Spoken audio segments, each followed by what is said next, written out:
Martha Beck, and I want to talk to you for a few minutes about what's happening in our society right now and what I think may be happening in the near future. And I feel like I have some perspective on this because I've been studying society my entire adult life. I have 3 degrees from Harvard, all in social sciences, and I've always been fascinated by something that I have felt would happen during my lifetime. You may think this is woo-woo or crazy, but I think a lot of people share this. A sense that I would live through and potentially help with a shift in the way human beings think, a positive shift in the way we think, in the way we interact with each other, and in the way we treat our planet. So I've been watching from kind of the woo-woo angle, this sense of truth angle, and also from a very sort of left hemisphere, look at the records and learn the things angle. So I made this video several years ago, and I'm going to do it again because I think it's more apropos than ever now. Our whole social model is basically a rigid pyramid, and it's based on a combination of wealth and power. It started in medieval Europe, or even before that. I mean, it goes back to prehistory, where powerful people and people who owned the most resources held most of the structures of society and imposed them on people who were less powerful. So, for example, in medieval Europe, you had the kings and the aristocracy up here, and then the lower aristocracy, and you get all the way down to the bottom, where the feudal lord would sometimes be seen as protecting a group of peasants, sometimes seen as owning a group of peasants. This is in Europe. And the peasants would work the land and create actual value, and then they would pass the vast majority of that up the pyramid in exchange for military protection and for not being stabbed to death. That's basically what they were about. So when the USA was born, the founders of the U.S. Government, framers of the Constitution, said this is all wrong. We hate this. We do not like this, and it's not fair. And we believe that all men are created equal, and we're going to create a country based on that premise. So they did. And then men who had less property than they did said, oh, you mean we're equal to you? And they said, oh, not you. And then a few women dared to say, oh, do we count? Oh, hell no. Don't even think about it. People who were not white were like, do we count? No, we will enslave and massacre you without a second thought. We're created equal. And some of us are more equal than others, to quote George Orwell. So I've been looking at this sort of basic hypocrisy in the structures of our economy and politics and law my entire adult life. And I don't like the pyramid either. But my undergraduate degree is in Asian languages and civilizations. And early in my life, I ended up spending time in Asia and learning stuff about Asian philosophy. And in that part of the world, much more than in the European-dominated world, there was a concept called awakening or enlightenment. And it's not a social concept at all. It's something that happens to individuals. And it's where the structures of ego that keep us bound and serving things we don't really believe in, things like the simple belief, I'm not good enough, I don't deserve to be alive. I mean, there are all these beliefs that we hold in our ego structure that interfere with our happiness. So in Asian philosophy, there's a long tradition of accessing something else within the psyche, something that is not rigid, something that is not judgmental and comparative, something that is beyond suffering and in a state of continuous peace, even when life gets rocky and things go up and down. Well, I was fascinated with this for 2 reasons. First one is I was suffering and I wanted to stop. So awakening sounded like a good thing. So I really, really pursued it, but with my own meditation, with reading all the great philosophers I could. And I found that if you look at the whole history of the planet, in all historical periods and all over the world, individuals who knew nothing about Zen or Taoism or anything like that were experiencing or reporting the same thing that was called awakening in Asia. I definitely think that Dante had an awakening, and then he wrote the Divine Comedy, wrote a whole book based on that. I think Shakespeare did. I think Walt Whitman did.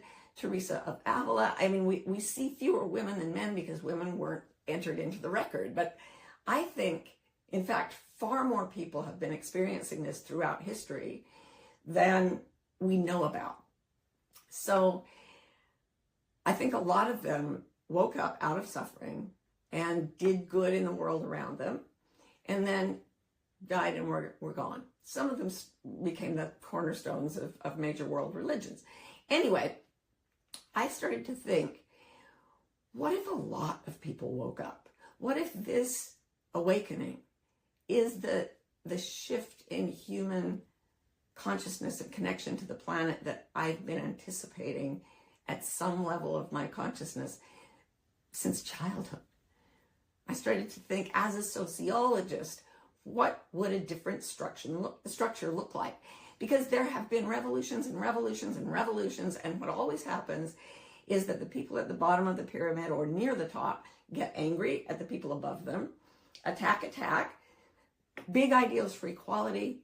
It always ends up in the same pyramid with, the wealthy and powerful here, people down here creating wealth, dying by their thousands or millions. If you look at Russia and China after their revolutions, it just recreated the same pyramid-shaped, unfair, violent, rigid structure again and again and again. But that comes from a human ego that is rigid and judgmental and inflexible and greedy. What if a lot of people woke up? Like a critical mass of the population. It wouldn't even have to be that big a mass. What would happen if a bunch of awakened people formed a society? And I thought about it for a long time, and I thought it would be like a pool of water. So water always creates a completely level surface. There are waves in it, and they interact with each other. And I thought, what if you had all people genuinely treating one another as equal? There would only be the wave action of individual people influencing the ripples on the top of that level surface. And I felt, and this is just me making stuff up, but I feel it very deeply, that the thing that establishes the force or the amount of influence a person has is their degree of presence, their degree of compassion, their degree of kindness. So I thought, it's like water. Being awake is like going from a structure to water, to a liquid, something completely flexible. That's what Taoism is all about, is the stream of energy that is taking us all to the place beyond suffering. But I thought, how do you turn a pyramid into a pool? Like, how does that even happen? Revolution never worked. And then one day I thought, wait, and this I think more today than I have ever thought before. The pyramid is already in a pool.